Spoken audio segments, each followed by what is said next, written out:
రేవంత్ రెడ్డి సర్కార్ పరిపాలన తీరు ఏ విధంగా చూస్తారు? రైతులకు ఇచ్చిన హామీలన్నీ నెరవేరినట్లన్నా? రైతులకు హామీలు ఇచ్చి నెరవేరినట్లయితే మీ కళ్ళెదుట కనిపిస్తున్న ధర్నా జరుగుతుంది. ఇప్పుడు అది ఎందుకు జరుగుతుందన్న?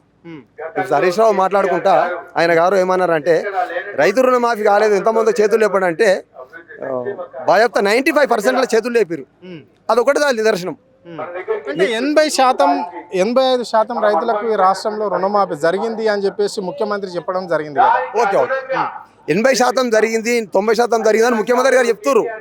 కానీ ఇప్పుడు అందులో విడతలు ఉంటాయి.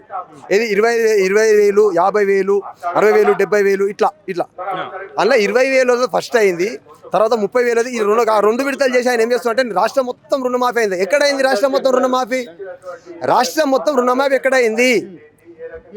రాష్ట్రం మొత్తం రుణమాఫీ ఎక్కడ కాలేదు. ఏ గ్రామానికి వెళ్ళినా చెప్తారు. ఏ గ్రామానికి వెళ్ళి మీరు మాకన్నా మీకు ఎక్కువ గుర్తు ఆయన మీరు అడుగుతారు.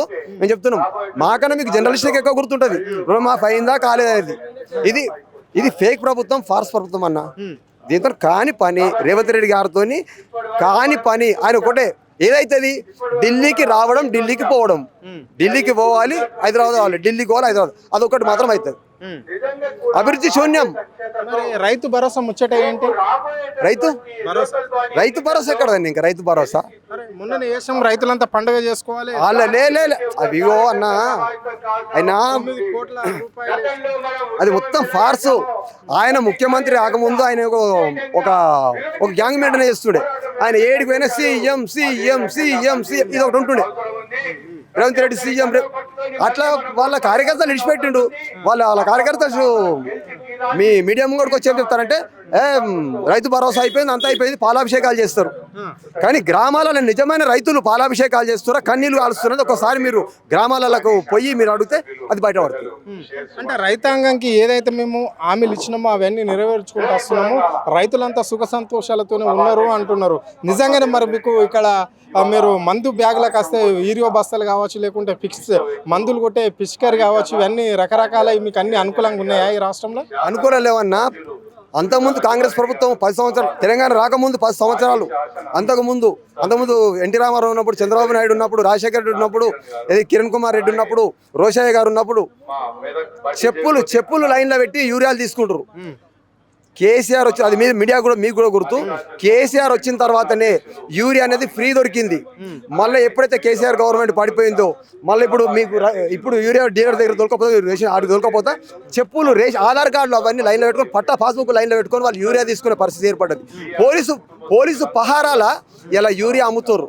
కాంగ్రెస్ ప్రభుత్వం రేవంత్ రెడ్డి సర్కార్ దాంట్లో పోలీస్ పహారా పెట్టి ఇది యూరియా అమ్ముతారు. యూరియా బస్తాల గతంలో ధర ఎట్లా ఉండేది, మరి ఇప్పుడు ఎట్లుంది అన్న? ఒకటి ఏముంటదంటే గతంలో ఎట్లుండే, అప్పుడు వడ్లు ఏ ధర ఉండి ఇప్పుడు ఏ ధర ఉండి అనేది మీరు చెప్పాలి. ఇప్పుడు యూరియా పెరిగింది, యూరియాకి ధర పెరిగిందని మీరు అంటారు. మరి అప్పుడు వడ్లకు ఏ ధర ఉండే? వడ్లకు ఆధార ఉన్నప్పుడు యూరియా ఆధార ఉంది. ఇప్పుడు వడ్లకి ఈ రేటు పెరిగింది కనుక ఈ యూరియా అట్లా అయింది. అది విషయం. మరి ఎట్లా చూడొచ్చా? ఇప్పుడు 6 గ్యారంటీలు అన్నారు గ్రామాలలో, మరి 6 గ్యారంటీలు ప్రజలకు అందుతున్నాయా? లేదన్న, 6 గ్యారంటీలు. ఏది ఉచిత కరెంటు ఊళ్ళే 80 మందికి అయితే 20 మందికి కాలేదన్న. మీరు ఏ విలేజ్ మీరు దొరకపోండి, నేను వస్తా. మీరు ఏ విలేజ్ దొరకపోయినా అక్కడ వస్తా. అక్కడ వచ్చి నేను వాళ్ళ ఎంక్వైరీ చేసి నేను తీస్తా. ఎందుకంటే మేము ఏది ఫ్రీ కరెంటు ఎక్కడ లేదు, అయితలేదు. అవుతుంది 75% 85% అవుతుంది. అది మళ్ళీ ఏమొస్తుంది బిల్లు కింద గృహజ్యోతి అని చెప్పేసి అమౌంట్ వస్తుంది, మొత్తం జీరో వస్తుంది గృహజ్యోతి. మరి తర్వాత మరి చివరికి ఆయన ఏం చేస్తారనేది తెలియదు. ఒకటి. రెండోది ఇంకో గ్యారంటీ ఏముంది ఆయనది, ఫ్రీ బస్సు. ఇక ఫ్రీ బస్సు గురించి చెప్పినా కదా, మహిళలకు భద్రత లేదు. ఎందుకు భద్రత లేదంటే మహిళలు పోయి సీట్లో కూర్చుంటారు. ఏది ఇంతకుముందు పైసలు ఎప్పుడైతే ఇచ్చారో వాళ్ళు సీట్లో కూర్చుంటారు, వాళ్ళ సీట్లు కేటాయించబడుతుండే ఈ మహిళలకు సీట్లు అని చెప్పేసి. ఇప్పుడు పురుషులు ఏమంటారు అంటే, అమ్మ లేవు నువ్వు ఎందుకు లేవాలి అంటే, నేను పైసలు పెట్టి టికెట్ తీసుకుంటున్నా, నీకు ఫ్రీ కూర్చున్నావు లేవు నువ్వు అంటే వాళ్ళు దేవుడు అంటలేదు. అంటే వాళ్ళని మహిళలను కూడా అవమానపరిచినట్టు చేసిన ఈ సీఎంని ఏమనాలనేది నాకు అర్థమైంది. రాష్ట్రంలో ఇందిరమ్మ ప్రభుత్వం ఏర్పడింది, మహిళలకు పెద్దపీట చేస్తున్నాం, అన్ని పథకాలు మహిళలకు వర్తించే విధంగా విధంగానే రాష్ట్ర ప్రభుత్వం డిజైన్ చేసింది అని చెప్పేసి కూడా వాళ్ళు చెప్పారు. అంటే ఇంద్రమ్మ ఇండ్లలో కూడా వాళ్ళకే ఇవ్వడం జరిగింది, సబ్సిడీ గ్యాస్ వాళ్ళకే. అంటే రకరకాల పథకాలు వాళ్ళ పేరు తెచ్చి మళ్ళీ వాళ్ళకు 2500, అత్తకు 4000 పెన్షన్, కోడలకు 2500 అని చెప్పేసి చెప్పడం జరిగింది. మరి ఎట్లా ఉంది ఇట్లా మీరు అంటే ప్రభుత్వము మహిళలకు పెద్దపీట వేస్తున్నాం, కోటేశ్వరాలను చేస్తున్నాం అని చెప్పేసి చెప్తున్నది కదా అన్న. మహిళలకు పెద్దపీట వేస్తుండు కదా, 2500 ఈ రాష్ట్రంలో ఈ 10 జిల్లాలున్న జిల్లాలని 33 జిల్లాలు చేసిన గౌరవ కేసీఆర్ 33 జిల్లాలకు మీరు ఎక్కడ దొరకపోయినా అక్కడ వస్తా, ఆయన 2500 ఏ ఇంటికాడ ఇస్తుండో నేను అక్కడ నా తలకాన్ని అరుక్కొని నా ప్రాణాలు అర్పిస్తా.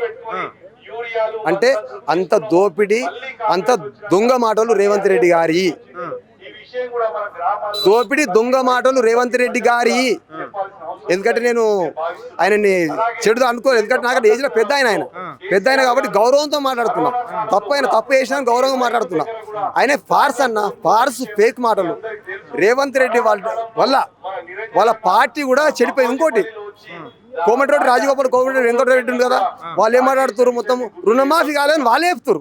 వాళ్ళు కాంగ్రెస్ పార్టీ కదా, వాళ్ళే చెప్తారు, మంత్రి వాళ్ళే చెప్తారు కదా. మేము చెప్తాము, మేము చెప్తున్నాం, మేము కూడా చెప్తున్నాము. కానీ వాళ్ళు అసెంబ్లీ సాక్షిగా చెప్తారు అన్న. అసెంబ్లీ సాక్షిగా రేవంత్ రెడ్డి గారి ముంగట రేవంత్ రెడ్డి గారు ఉన్నప్పుడు, అధ్యక్ష స్థానంలో ఆయన ఉన్నప్పుడు అధ్యక్షుడు చెప్తారు, అక్కడ అధ్యక్ష కాలేదు అని చెప్తారు. అది మీకు సోషల్ మీడియా కానీ అంతటా వైరల్ అవుతుందా మీరు చూస్తారు, మీకు చెప్పని అవసరం లేదు. ఇక ఇప్పుడు మీరు ఇంకోటి అడిగారు ఏమని, 6 గ్యారెంటీలు ఇంకో గ్యారెంటీ ఏది ఆయన ఏది ఇంకోటి ఇది కేసీఆర్ ఉంటే ₹1,00,000 ఇచ్చిండు, కానీ తులం బంగారం కూడా ఇస్తాడు.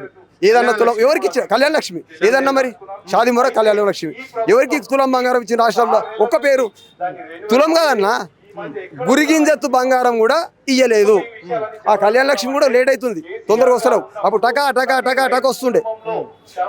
నీకు ఈ టింగు టింగు టింగు అనగానే రైతు కేసీఆర్ గుర్తు వస్తుంది ఎవరికైనా.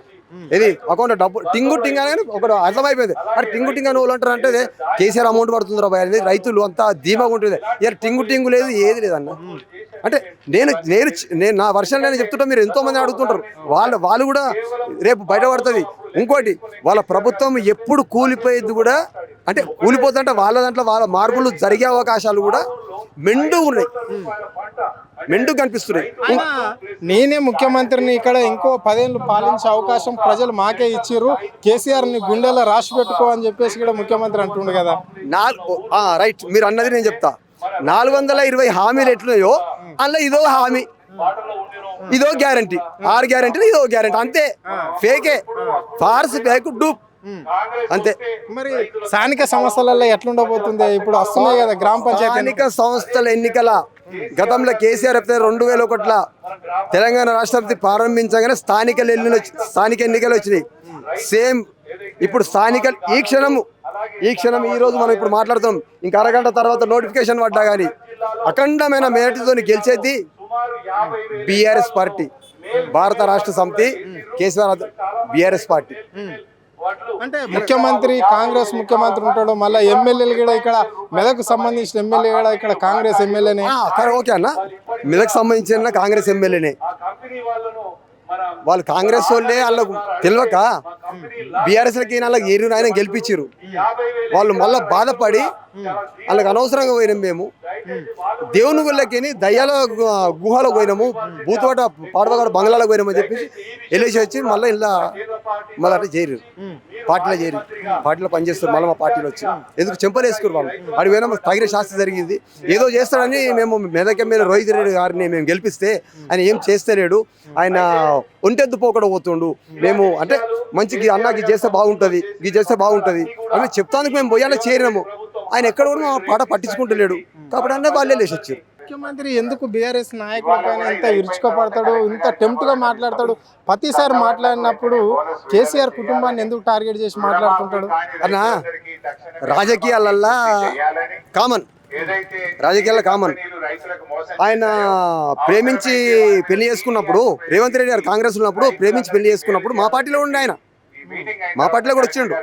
ఆయన కాంగ్రెస్ ఉన్నప్పుడు చాలా మంది ఏమన్నారంటే, ఆయన ఎవరు అడిగినా నేను చెప్పుకుంటున్నానంటే నేను జైపాల్ రెడ్డి అల్లుణ్ణి, సీనియర్ మంత్రి కదా ఆయన, ఆయన పెద్ద పేరు. నేను జైపాల్ రెడ్డి గారు అల్లునని చెప్పుకుంటున్నా, ఆయన రేవంత్ రెడ్డి గారు. చివరికి ఏం చేసిందంటే రేవంత్ రెడ్డి గారి అది జైపాల్ రెడ్డికి ఒక వరుసగా దూరంకి వెళ్ళి అల్లుడు అవుతారని తెలిసింది. కులంలో ఇప్పుడు ఒక కులం ఉంటుందన్న, దాన్ని తీయాలు కూడా పోతే దానికి ఏదో వాళ్ళు అల్లుడు వరుస అంతే. అంటే అటువంటి జైపాల్ రెడ్డి గారిని అటువంటిదే ఆయన ముప్పిది పలిపెట్టి 3 సార్లు నీళ్ళు తాగిపించిండు. అంత పెద్ద హోదా, ప్రధాని హోదా జైపాల్ రెడ్డి గారి ఒక ప్రధాని హోదా. హ్యాండిక్యాప్ట్ అయినా కానీ మేధాశక్తి అయిన మేధావి. ఆ మేధావిని నీళ్ళు తాగిపించిన వ్యక్తి కేసీఆర్ కుటుంబం మీద అబద్ధాలు ప్రపగండాలు మోపడం పెద్ద భ్రమ మీద కాదు. ఆయన నోటుకు వచ్చింది మాట ఫ్రీ. మనము ఏది ఫోన్లో పైసలు వేసుకున్నట్ట అవి వేసుకుంటే తెలుస్తుండే. ఈ ఫ్రీ మాటలు కాబట్టి చెప్పేస్తుండు, నేను కేసీఆర్ ఇట్లా చేస్తా, కేసీఆర్ అట్లా చేస్తా, కేసీఆర్ కమిషన్ ముంగడు వస్తా. ఏమైనా కమిషన్ ముందు సేమ్ అయింది, ఏం కాలే కదా.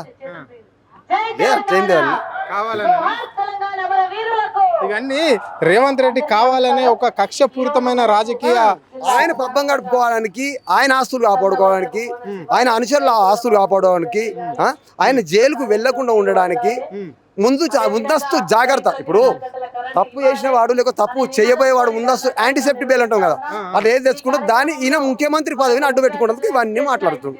ఎందుకంటే ఇప్పుడు నేను 10 ఏళ్ళున్నా అనకపోతే ఏమైతుందంటే పబ్లిక్లా వాళ్ళ కార్యకర్తల్లో చచ్చిపోతుంది ఓలైనా. కాబట్టి వాడు తన్నులు వాడు వచ్చినాడు, సాటు తన్నులు వాడు వస్తాడు. తన్నాక కూడా వాడు 10 మందిలోకి వచ్చినాక ఏం చెప్తా అంటే నేను తన్నలే పోయి అంటే బురదంటి కదా నీ బట్టల కంటే నేను తన్నలే నేనే దాన్ని వచ్చాను చెప్తాను. కానీ ఉనికిని కాపాడుకుంటాను. రేవంత్ రెడ్డి కూడా ఆయన ఉనికిని కాపాడుకుంటాను. అందుకు మళ్ళీ ఇంకా 10 ఏళ్ళు ఉంటా 20 ఏళ్ళు ఉంటా, అది కానీ జరగని పని అన్న.